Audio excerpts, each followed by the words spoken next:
Yeah. So I didn't know if there's a place for the fancy or. Yeah, so I'll answer and then kick to Carlos.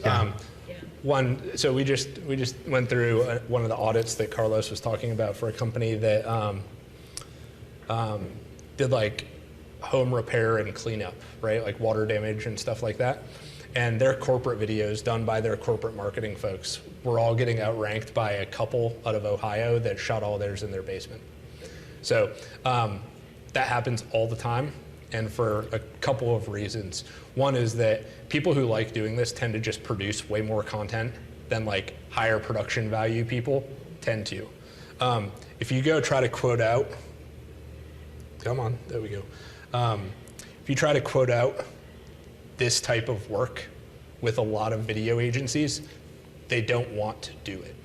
They want to do the 2-minute and be done. And everything else ends up on the cutting room floor.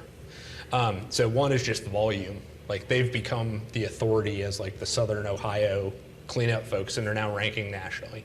The other thing is that when you're kind of speaking or just conveying your knowledge and it's not cut up into marketing copy, it oftentimes does a better job answering these questions, because they know what those questions are from their experience and they're speaking to them. But you can probably talk about like how we run like this video capture with somebody like that. And like you said, there's 6 hours of shooting that turn into a 2-minute video here.